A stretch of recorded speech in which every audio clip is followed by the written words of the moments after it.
नमस्कार, मैं हूं पवन कुमार चौधरी। आप जुड़ चुके हैं star blue news digital platform से।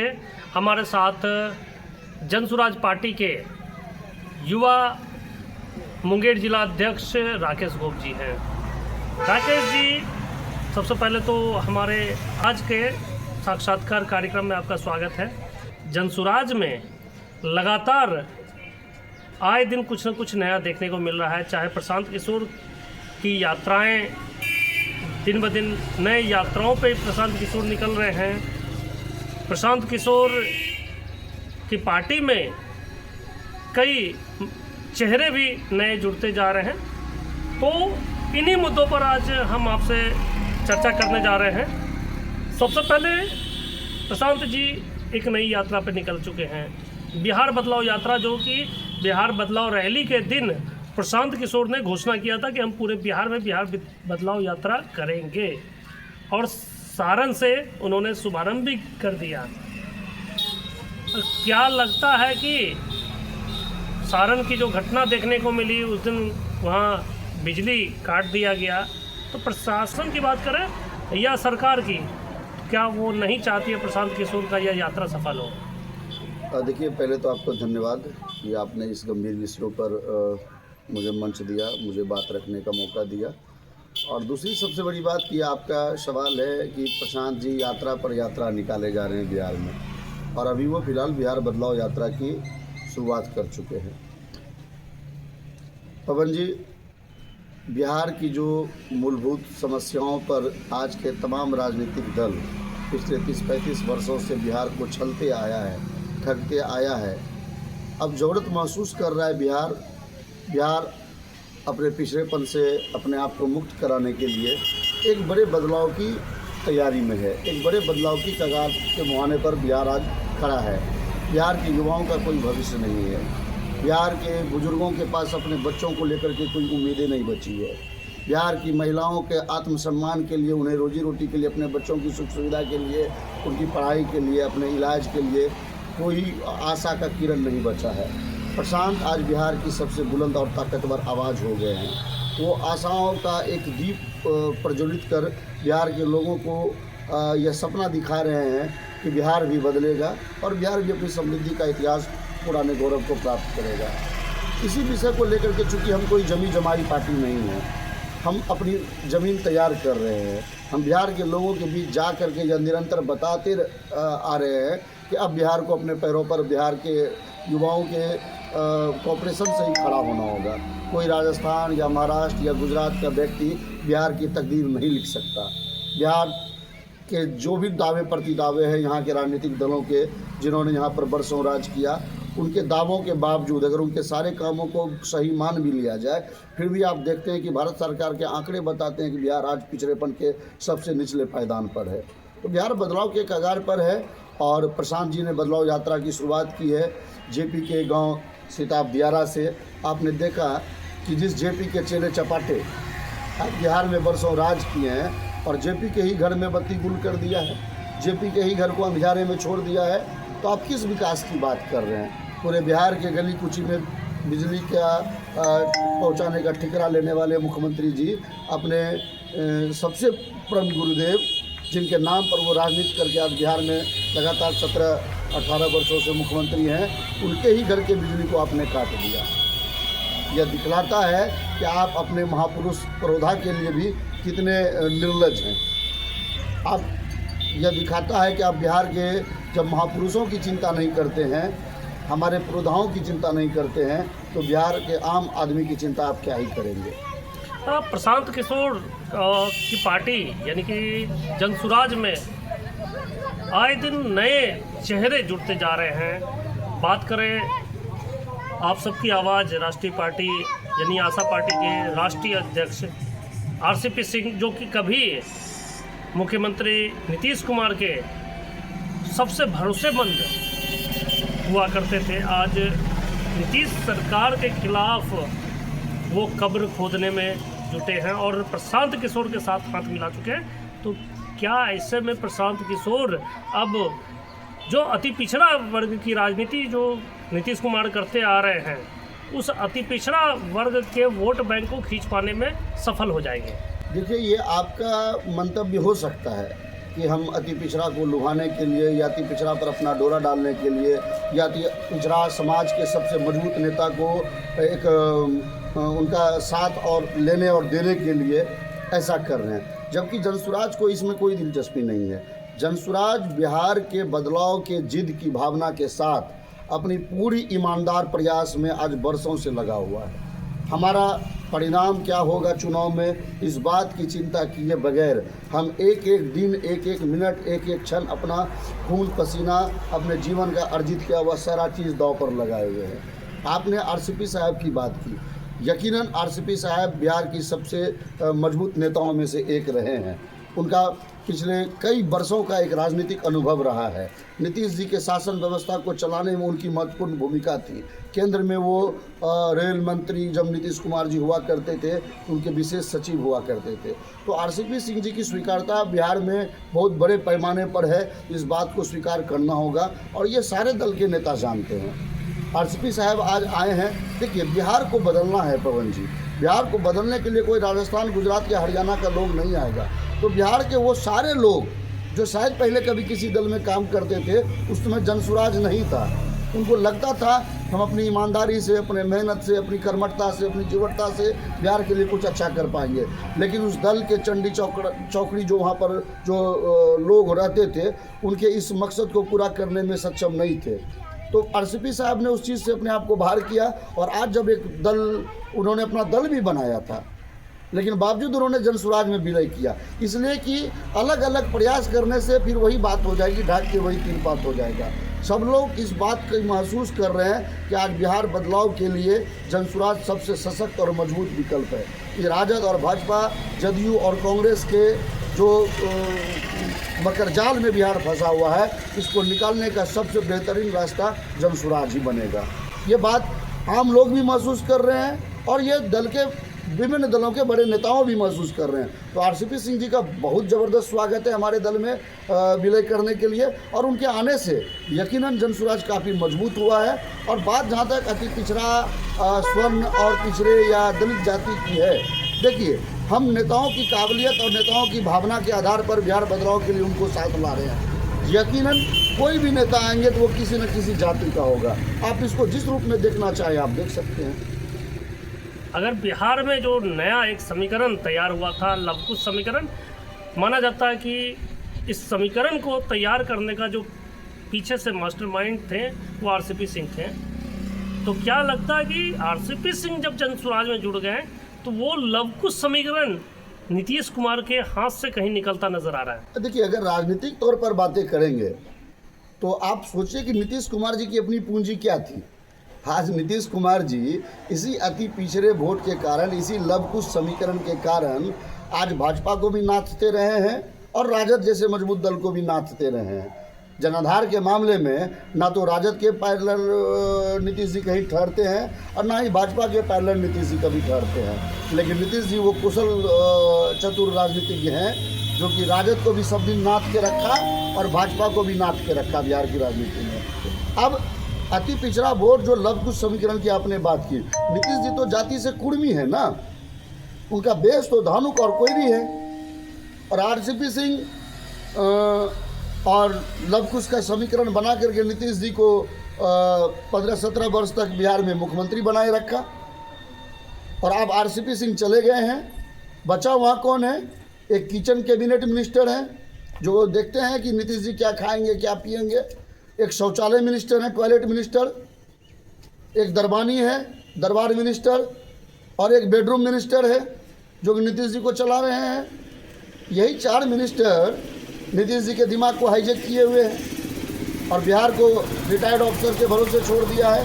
चारों बगल लूट खसोट मचा हुआ है। आरसीपी सिंह जी अगर आए हैं तो उनको वो सारा घाट पता है, वो सारा समीकरण पता है जिसके बलबूते उन्होंने नीतीश जी को आज इस मुकाम पर पहुंचाया था। और आज आरसीपी सिंह जैसे मजे हुए खिलाड़ी हमारे साथ हैं। तो अगर पॉलिटिकल बात ही करे, समीकरण की ही बात करे, तो ना माय चलेगा, ना बाप चलेगा, ना लवकुश चलेगा। बिहार अपने बदलाव के लिए, अपने बच्चों के सुनहरे भविष्य के लिए अपनी लड़ाई खुद लड़ने के लिए तैयार है। बिहार में एक ही समीकरण चलेगा, रोजी रोटी का समीकरण चलेगा, बेरोजगारी को दूर करने का समीकरण चलेगा, महिलाओं को सस्ते ऋण पर उनको आत्मनिर्भर बनाने का समीकरण चलेगा, युवाओं के पलायन को रोकने का समीकरण चलेगा और बच्चों के सुंदर भविष्य के लिए उसको वर्ल्ड क्लास एजुकेशन देने के समीकरण पर बिहार चलेगा। हम बात कर रहे थे जातीय समीकरण की। जातीय समीकरण को अगर देखा जाए तो प्रशांत किशोर स्वयं ब्राह्मण समाज से आते हैं और इसी पार्टी में एक युवा ब्राह्मण परिवार से जुड़ा हुआ एक सशक्त साथी प्रशांत किशोर के साथ थे आनंद मिश्रा जी। आनंद मिश्रा जी अब प्रशांत किशोर का साथ छोड़कर जा चुके हैं। तो ऐसे में क्या लगता है कि अब एक उनकी जो खास जाति, जिस जाति से वो खुद बिलोंग करते हैं, ब्राह्मण जाति का वोट बैंक आनंद मिश्रा के जाने के बाद थोड़ा खिसकता नजर आएगा? देखिए, हमारा कोई जनसुराज का जातिगत वोट का आधार नहीं है और न हम जातिगत राजनीति कर रहे हैं। बिहार का सबसे बड़ा अभिशाप तो यही जातिगत राजनीति है जो कि आज बिहार को गर्त में पहुंचाए हुए है। हम जाति के आधार पर वोट करने के आदी रहे हैं और जिसके कारण है कि आज बिहार विकास के पैमाने पर सबसे फिसड्डी है। गुजरात को मिलता है 1.5 लाख करोड़ का बुलेट ट्रेन और हमको मिलता है सहरसा से मजदूर को ढोने के लिए एक मामूली सा ट्रेन। ये जातिगत राजनीति का ही अभिशाप है ना। तो हम ये कह रहे हैं कि आपने आनंद मिश्रा साहब की बात की। आनंद मिश्रा साहब एसपी थे असम में और भारतीय जनता पार्टी के नेताओं के कहने पर ही उन्होंने अपने नौकरी से परित्याग किया और राजनीति में वो आए बिहार की धरती पर। चूँकि बिहारी हैं और बहुत उम्दा व्यक्ति है, हम लोग के प्रेरणा स्रोत हैं। हमारे युवा के प्रदेश अध्यक्ष भी थे हाल फिलहाल तक। हमारा उनसे व्यक्तिगत संप्रेषण था, हमारे आइडियल है, आइकॉन है, इस बात में कहीं कोई दो राय नहीं है। चूँकि बक्सर से उनको चुनाव लड़ने का मौका नहीं दिया भारतीय जनता पार्टी ने लोकसभा के चुनाव में और वो वहाँ से निर्दलीय प्रत्याशी हो गए और वहाँ के बीजेपी के मित्रेश तिवारी जी को चुनाव हारना पड़ा। आरजेडी के सुधाकर सिंह चुनाव जीत गए। फिर प्रशांत जी से उनका निकटता बढ़ा, प्रशांत जी का विज़न से वो अपने आप को अटैच किए और जनसुराज की भावना से प्रेरित होकर के जनसुराज में आए। जनसुराज ने उनको सम्मान दिया, प्रदेश का युवा का अध्यक्ष बनाया। उनके मॉनिटरिंग में पूरे बिहार में बाइक रैली हुआ। हम लोग उनके नेतृत्व में लगातार काम कर रहे थे। अब चूँकि उनका जो पूरा बेसिक पॉलिटिकल कंसेप्ट रहा है वो आरएसएस से जुड़े रहे हैं, संघ से जुड़े रहे हैं और अब उनको लग रहा है कि भाई भाजपा ही हमारे लिए, हमारे राजनीतिक करियर के लिए सही होगा। शायद उनको बक्सर से चुनाव लड़वाने की बात टीवी मीडिया में आ रही है। तो आनंद मिश्रा जी दल नहीं छोड़े हैं, अपने पद से उन्होंने इस्तीफा किया है। उनको उन्होंने अपना निजी कारण बताया है और कल को अगर वो दल छोड़ते भी हैं तो हम लोगों की शुभकामनाएं हैं। दल कोई भी रहे, इंसान अच्छा होना चाहिए। नो डाउट आनंद मिश्रा एक बहुत ही अच्छे ऑफिसर रहे हैं। अपने जीवन में उन्होंने अपना व्यक्तिगत पराक्रम दिखा करके यह साबित किया है कि अगर निजी क्षमता हो तो बहुत चीज़ें बहुत तरीके से किया जा सकता है। तो अगर भाजपा भी कल वो उम्मीदवार होकर के आते हैं तो उनका स्वागत है। हर आदमी को अपना लोकतांत्रिक अधिकार है।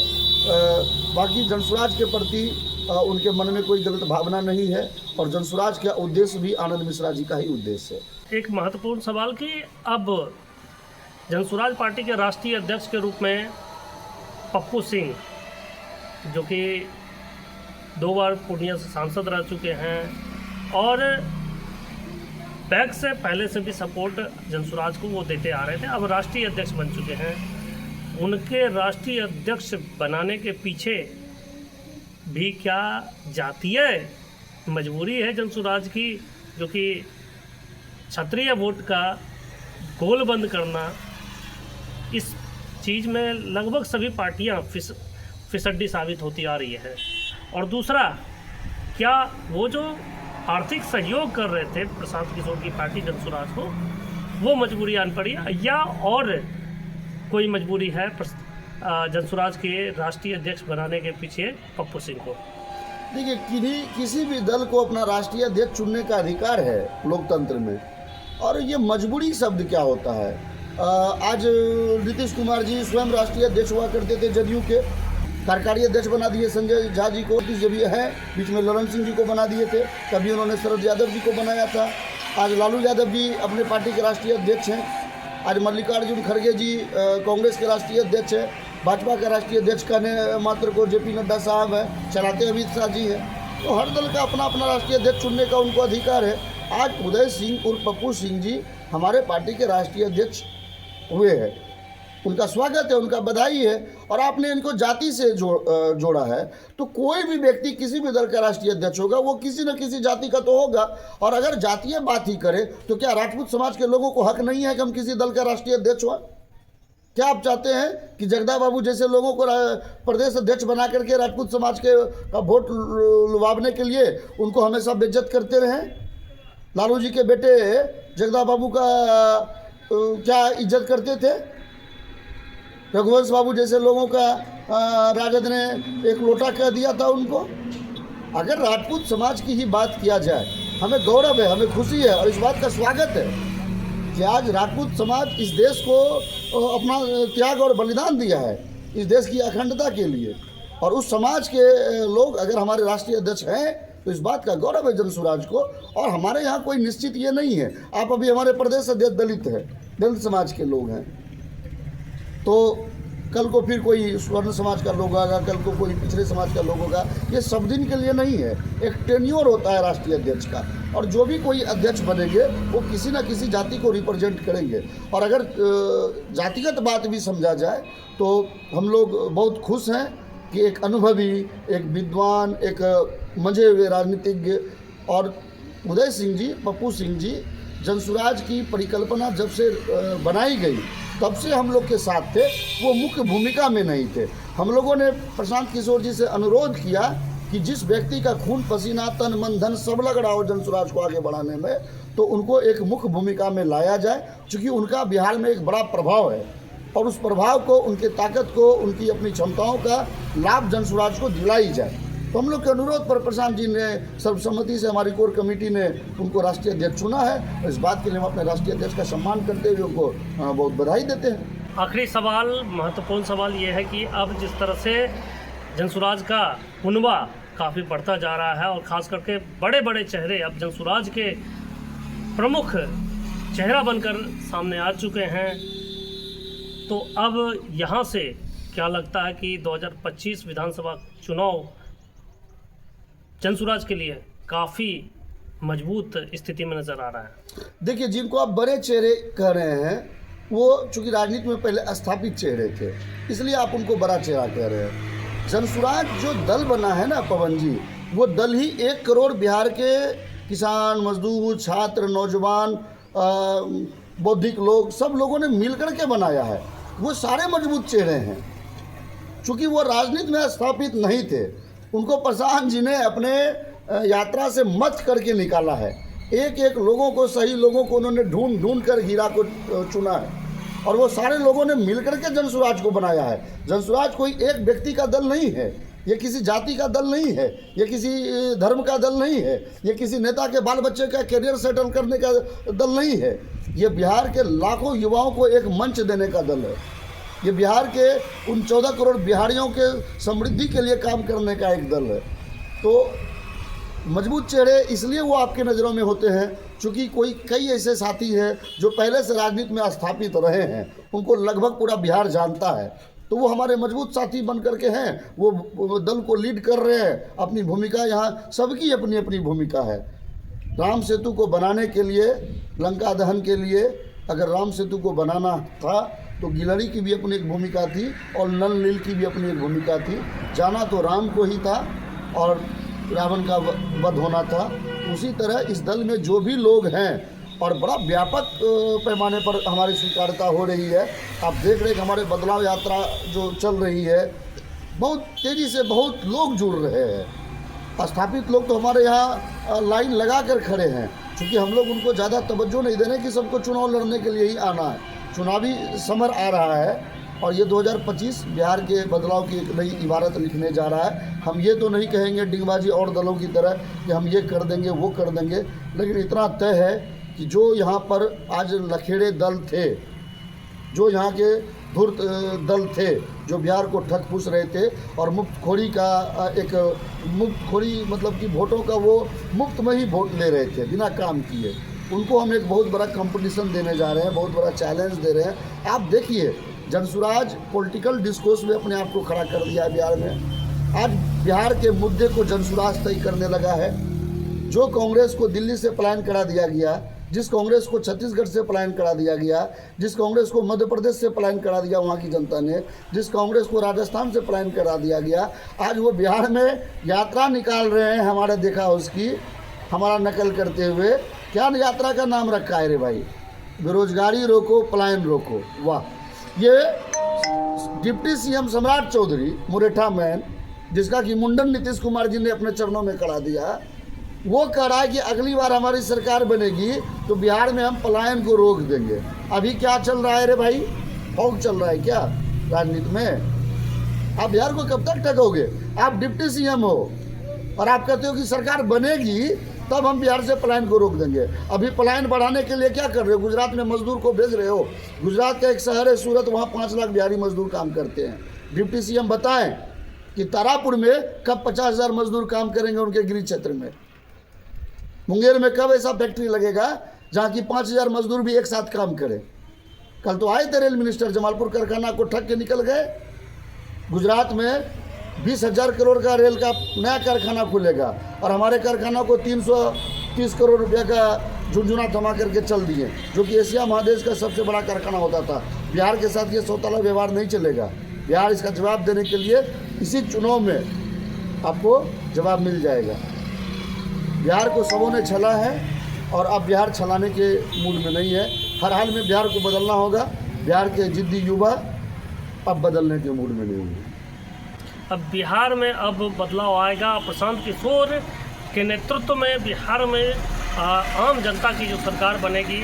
अब देखना है कि वाकई प्रशांत किशोर अगर बिहार की सत्ता पर काबिज होते हैं और बिहार के मुख्यमंत्री बनते हैं तो क्या वाकई बिहार से पलायन रुक जाएगा और बिहार की शिक्षा व्यवस्था, रोजगार और महिला सशक्तिकरण की जो बात प्रशांत किशोर करते हैं उस पर क्या कुछ होगा, क्या नए चीज़ देखने को मिलेंगे, क्या नया बदलाव आएगा, ये सब हम आगे आप तक पहुंचाते रहेंगे अपने खबरों के माध्यम से। तब तक के लिए जुड़े रहें स्टार ब्लू न्यूज़ के डिजिटल प्लेटफॉर्म से। तब तक के लिए धन्यवाद।